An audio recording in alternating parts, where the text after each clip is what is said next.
Hello everyone. सो हमारा आज का टॉपिक है कन्वर्जन डिसऑर्डर।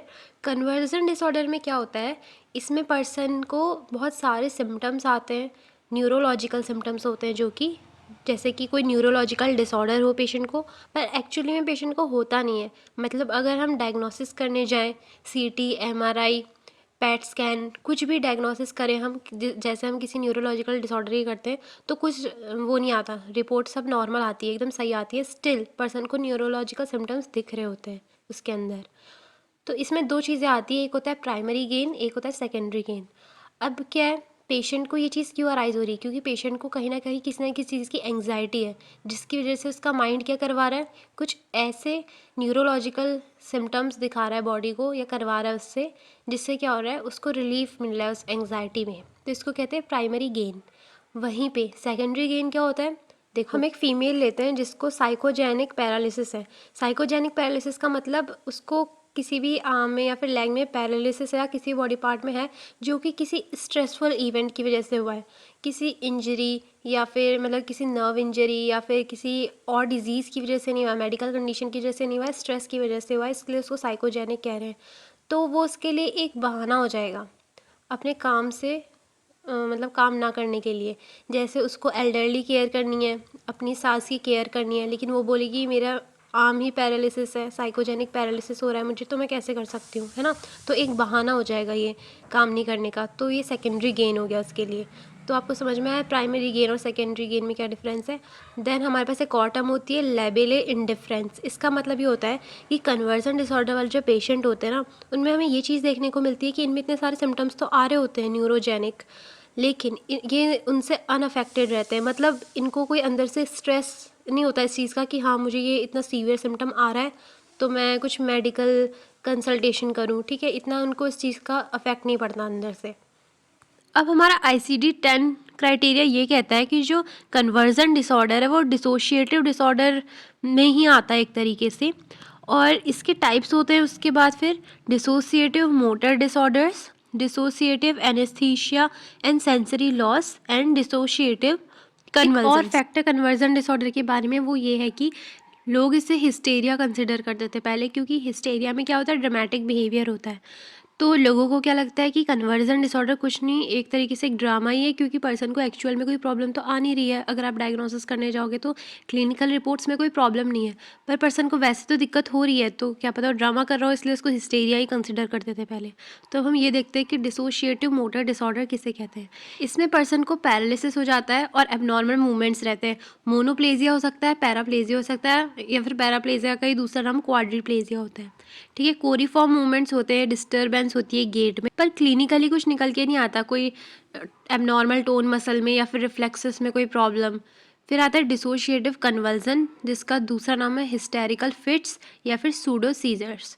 मतलब सीजर्स इसमें आते हैं लेकिन वो स्यूडो होते हैं, मतलब झूठे, नकली। अब नकली इसको समझने के लिए हम लोग एक डिफरेंशिएशन देखेंगे, ट्रू जो एपिलेप्टिक सीजर्स होते हैं उनका, और डिसोशिएटिव कन्वर्जन का, जो कि स्यूडो सीजर्स भी कहते हैं जिनको। तो हमारे पास कुछ कॉमन कैरेक्टरिस्टिक है, इनके बेसिस पे हम लोग इनको डिवाइड करेंगे। सबसे पहले एपिलेप्टिक सीजर में ऑरा प्रेजेंट होती है, मतलब इनको पहले से ही थोड़ा ऐसी फीलिंग आ जाती है, कुछ वार्निंग साइंस मिल जाते हैं बॉडी को कि हाँ सीजर्स आने वाले। पर डिसोशिएटिव में ऐसा कुछ प्रेजेंट नहीं होता है। अटैक पैटर्न देखें तो स्टीरियोटाइप्ड रहता है एपिलेप्टिक का, वहीं पे डिसोशिएटिव का पर्पसिव बॉडी मूवमेंट्स होते हैं। क्लिनिकल पैटर्न प्रेजेंट रहता है एपिलेप्टिक में, डिसोशिएटिव में एब्सेंट रहता है। टंग बाइट कर सकता है एपिलेप्टिक सीजर वाला पेशेंट, डिसोशिएटिव वाला कभी नहीं टंग बाइट करता। यूरिन और फीसेस इनकॉन्टिनेंस एपिलेप्टिक वाले में हो सकती है, डिसोशिएटिव वाले में बहुत रेयर है, ठीक है। इंजरी के चांसेस एपिलेप्टिक में हो सकते हैं, डिसोशिएटिव में बहुत रेयर है। ड्यूरेशन जो रहती है एपिलेप्टिक की वो 30 to 70 सेकेंड्स रहती है, वहीं पे डिसोशिएटिव की 20 to 800 सेकेंड्स या फिर उससे ज़्यादा हो सकती है। एमनेशिया कंप्लीट रहता है, मतलब लॉस ऑफ मेमोरी हो जाती है जब सीजर आता है एपिलेप्टिक, और डिसोशिएटिव में पार्शियल, थोड़ी रहती है थोड़ी नहीं रहती। Time of day any time आ सकते हैं एपिलेप्टिक, और उस टाइम आते हैं जब पर्सन सो रहा है, उस टाइम भी आ सकते हैं मतलब, लेकिन जब पर्सन सो रहा है तब कभी भी डिसोशिएटिव वाले सीजन नहीं आते उस पर्सन को। प्लेस ऑफ अकरेंस कहीं भी आ जाते हैं एपिलेप्टिक सीजर, और डिसोशिएटिव मोस्टली इंडोर्स और सेफ प्लेसेस में आते हैं। पोस्ट इक्टल कन्फ्यूज़न एपिलेप्टिक सीजर्स में प्रेजेंट रहता है, यानी कि सीजर होने के बाद एक कन्फ्यूज़न वाली स्टेट रहती है, हल्की फुल्की डेलीरियम रहती है, वो प्रेजेंट होती है एपिलेप्टिक सीजर में। और डिसोशिएटिव सीजर में पोस्ट इक्टल कन्फ्यूज़न प्रेजेंट नहीं रहता है। न्यूरोलॉजिकल साइंस प्रेजेंट होते हैं एपिलेप्टिक सीजर में, पर डिसोशिएटिव सीजर्स में ये एब्सेंट रहते हैं। अब हम ये देखते हैं कि डिसोशिएटिव डिसऑर्डर मेनली है क्या। डिसोशिएटिव डिसऑर्डर हमारे कॉन्शियसनेस में, मेमोरी में और आइडेंटिटी में इम्पेयरमेंट ले आता है। ये जनरली कब होता है, जब किसी के साथ बहुत ज़्यादा स्ट्रेसफुल इवेंट हुआ है या फिर बहुत एब्यूज़ वाली कंडीशन हुई है, तब उन लोगों के साथ ये होता है। इसके जो सिम्टम्स आते हैं वो टेम्परेरी रहते हैं, इसीलिए इसका ट्रीटमेंट आसानी से हो जाता है। और ये किसी मेडिकल कंडीशन से या किसी ऑर्गेनिक कॉज से लिंक्ड नहीं रहता है। इसके सिम्टम्स में अगर हम इसको डिफरेंशिएट करें तो डिसोशिएटिव एमनेशिया आता है, डिसोशिएटिव फ्यूग आता है, डिसोशिएटिव आइडेंटिटी डिसऑर्डर आता है, ट्रांस एंड पोजेशन डिसऑर्डर आता है, अदर डिसोशिएटिव डिसऑर्डर्स आते हैं। सबसे पहले हम देखते हैं डिसोशिएटिव एमनेशिया क्या होता है। तो इसके अंदर पर्सन कुछ चीज़ें रिकॉल नहीं कर पाता है, ठीक है। सडन उसके साथ कुछ स्ट्रेसफुल इवेंट हुआ है, उसके बाद वो सारी चीज़ें उससे रिलेटेड भूल जाता है कि कुछ ऐसा हुआ था, या फिर अपने लाइफ की इंपॉर्टेंट चीज़ें वो सडनली भूल जाता है। इसको डिसोशिएटिव एमनेशिया कहते हैं। अब डिसोशिएटिव फ्यूग में क्या होता है, इसमें जो हमारा पर्सन है वो अपने घर से बाहर चला जाएगा और इस सोच में कि उसकी कोई दूसरी पर्सनैलिटी बदल गई है, वो किसी और की पर्सनैलिटी में आ गया है। और फिर जब वो घर वापस आएगा तो उसे ये होश ही नहीं रहेगा कि ऐसा कुछ हुआ भी था उसके साथ, ठीक है। मतलब वो घर से बाहर गया था, उसको ये भी याद नहीं रहेगा। फिर आता है डिसोशिएटिव आइडेंटिटी डिसऑर्डर, जिसको मल्टीपल पर्सनैलिटी डिसऑर्डर भी कहते हैं। तो इसमें क्या होता है, एक ही पर्सन की बहुत सारी पर्सनैलिटी होती है। जैसे उसी पर्सन की एक डॉक्टर वाली पर्सनैलिटी होगी, एक लॉयर वाली पर्सनैलिटी होगी, एक इंजीनियर की पर्सनैलिटी होगी। तो क्या होता है, जैसे उसकी अभी डॉक्टर वाली पर्सनैलिटी उसके अंदर आ गई तो वो हर चीज़ वैसे ही करेगा। जैसे लाओ मैं तुम्हारा बीपी देख देता हूँ, लाओ मैं ये कर देता हूँ, लाओ मैं तुम्हारी सर्जरी कर देता हूँ, ऐसी ऐसी बातें करेगा और मतलब सारी मेडिकल वाली बातें करेगा। फिर उसकी आ जाएगी इंजीनियर वाली, तो कंस्ट्रक्शन से रिलेटेड बातें करेगा या सिविल इंजीनियरिंग की बातें करेगा। पर वो ये भी भूल जाएगा उस टाइम कि हाँ उसमें पहले डॉक्टर वाली पर्सनैलिटी आ रखी थी, तब उसने ये किया था। मतलब एक पर्सनैलिटी दूसरी पर्सनैलिटी के बारे में बिल्कुल अवेयर नहीं रहती है, ठीक है। और मल्टीपल पर्सनैलिटीज़ होती हैं उसके अंदर, लेकिन उसको ये चीज़ पता भी नहीं होती है कि उसके अंदर इतनी सारी पर्सनैलिटीज़ हैं। और जब एक पर्सनैलिटी आती है तो उसको दूसरी पर्सनैलिटी के बारे में बिल्कुल अवेयरनेस नहीं रहती है। अब हम देखते हैं ट्रांस एंड पोजेशन डिसऑर्डर। ये डिसऑर्डर इंडिया में बहुत ज़्यादा कॉमन है। इसमें पर्सन की पर्सनल आइडेंटिटी प्लस उसका जो सेंस रहता है ना, वो दोनों के दोनों, उसकी अवेयरनेस, ये सब लॉस हो जाता है बिल्कुल। उसका सराउंडिंग से कोई कनेक्शन ही नहीं रहता है। और अगर इसको रिलीजियस चीज़ों से लिंक कर दिया जाए या फिर कुछ स्पिरिचुअल फंक्शन चल रहा हो या कुछ भक्ति हो रही हो कहीं पे, तो वहाँ पे किसी को ये सिम्टम्स आने लग गए तो ये मान लेते हैं लोग कि हाँ इसमें माता आती है, इसमें देवता आते हैं, ठीक है, ऐसा मान लेते हैं, इनमें भगवान आते हैं। वो पर्सन भी यही फील करने लग जाता है। और इन लोगों को एक जैसे सिम्टम्स दिखते हैं, जैसे कि एक जैसा पोस्चर हो जाता है, एक जैसे मूवमेंट हो जाते हैं, ठीक है। अदर डिसोशिएटिव डिसऑर्डर में हमारे पास आता है गैंसर सिंड्रोम, जिसको हिस्टेरिकल स्यूडो डिमेंशिया भी कहते हैं। ये हमें खासकर उनमें देखने को मिलता है जो लोग जेल में रहते हैं, मतलब प्रिजनर्स में। इनमें एक चीज़ देखने को मिलती है, फॉरबेरिडन। वैसे तो इसको लिखा हुआ है कि वोरबेरिडन, पर इसको पढ़ते हैं फोबेरिडन। ये चीज़ क्या होती है, मतलब ये लोग अप्रॉक्सीमेट आंसर देते हैं, इसी चीज़ को हम कैंसर सिंड्रोम कह रहे हैं। जैसे कि हम उनसे पूछेंगे, अगर कोई कैंसर सिंड्रोम वाला पेशेंट है, कि ये बताओ एक गाय के कितने पाँव होते हैं, तो कहेंगे 3। मतलब ये लोग अप्रॉक्सीमेट आंसर देते हैं, एग्जैक्ट आंसर नहीं देते। आप इनसे कुछ भी पूछोगे तो अप्रॉक्सीमेट, जैसे रेनबो में कितने कलर्स होते हैं, तो 7 ना बोल के वो 5 बोलेंगे, ठीक है। अब हम ईटियोलॉजी देखते हैं कि डिसोसिएटिव डिसऑर्डर की क्या क्या ईटियोलॉजी है। सबसे पहला है साइकोडायनेमिक थ्योरी। तो साइकोडायनेमिक थ्योरी ये कहती है जो हमारे डिफेंस मैकेनिज्म होते हैं, जैसे कि रिप्रेशन, डिसोशिएशन, कन्वर्जन, इसमें जब कुछ फॉल्ट आ जाती है। और बिहेवियर थ्योरी ये कहती है जब जो सिम्टम्स हमें आ रहे हैं ना डिसोशिएटिव डिसऑर्डर में, वो हमारा एक तरीके से माइंड को डाइवर्ट कर देते हैं मेन स्ट्रेसफुल इवेंट से। तो हमें उस चीज़ की एंग्जाइटी नहीं होती है उस स्ट्रेसफुल इवेंट की, हमारा माइंड शिफ्ट हो जाता है जो हमें सिम्टम्स आ रहे हैं उनमें। तो बिहेवियर थ्योरी ये कहती है।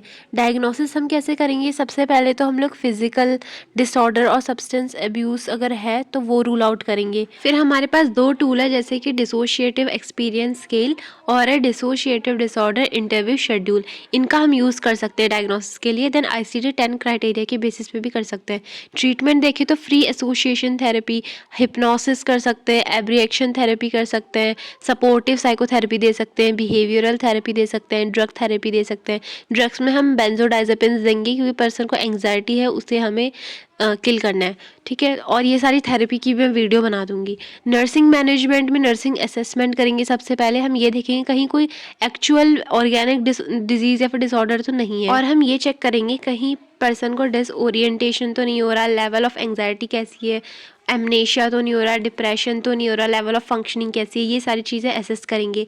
देन हमारी नर्सिंग डायग्नोसिस क्या बनेंगी? सबसे पहले पेशेंट की थॉट प्रोसेस डिस्टर्ब होगी related to memory loss and repress trauma. दूसरा है पेशेंट सेल्फ केयर डेफिसिट होगा related to trance like state और एमलेस वेंडरिंग।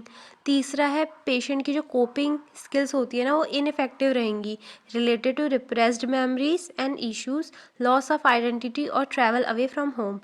चौथा है जो पेशेंट है उसकी पर्सनल आइडेंटिटी डिस्टर्ब रहेगी रिलेटेड टू चाइल्डहुड ट्रॉमा और more than one personal state. पांचवा है anxiety related to repressed traumatic event रहेगा। मतलब मेन क्या है, ये पेशेंट का जो थॉट प्रोसेस है वो डिस्टर्ब हो जाएगा, पेशेंट खुद की केयर नहीं कर पाएगा, पेशेंट की खुद की जो पर्सनल आइडेंटिटी होती है वो डिस्टर्ब हो जाएगी, कोपिंग स्किल्स नहीं रहेंगी पेशेंट के पास और उसको एंग्जाइटी होगी। अब हम लोग क्या क्या इंटरवेंशन लेंगे? सबसे पहले तो हम ये मॉनिटर करेंगे कहीं पेशेंट को कोई फिजिकल मतलब कुछ ऐसी डिजीज़ तो नहीं है, जो एक्चुअल में कोई डिजीज़ तो नहीं है जिसकी वजह से ये सारे सिम्टम आ रहे हैं। जैसे कि पेशेंट को एपिलेप्सी तो नहीं है जिसकी वजह से सीजर्स के एपिसोड आते रह रहे हैं बार बार पेशेंट को। दूसरा हम प्राइमरी गेन और सेकेंडरी गेन को आइडेंटिफाई करेंगे। ये हमने पहले ही पढ़ लिया वीडियो में, क्या होता है प्राइमरी गेन और सेकेंडरी गेन क्या होता है। तीसरा हम फोकस करेंगे पेशेंट की डिसेबिलिटी पे और पेशेंट को एनकरेज करेंगे कि वो अपनी सेल्फ केयर करें और एक इंडिपेंडेंट लाइफ को जी पाए। फिर हम पेशेंट को एनकरेज करेंगे कि वो अपनी डिसेबिलिटी पे फोकस ना करके थेरेपीज़ में खुद को इन्वॉल्व करें। ये एक बहाना ना ढूंढे अपने डिसेबिलिटी का थेरेपी में इन्वॉल्व नहीं होने का, ठीक है। मतलब इसको एक एज अ बहाना ना बनाए क्योंकि एक्चुअल में उनको वो चीज़ नहीं है, वो सब उनके दिमाग से हो रहा है, ठीक है। सब उनका थॉट ये सब करवा रहा है, एक्चुअल में उनको कोई मेडिकल कंडीशन है ही नहीं। हम पेशेंट से बोलेंगे कि आपके अंदर जो भी फियर्स है या फिर जो भी एंग्जाइटी चीज़ कॉज कर रही है उसको वर्बलाइज करो, उसको बोलो, उसको अपने अंदर दबा के मत रखो।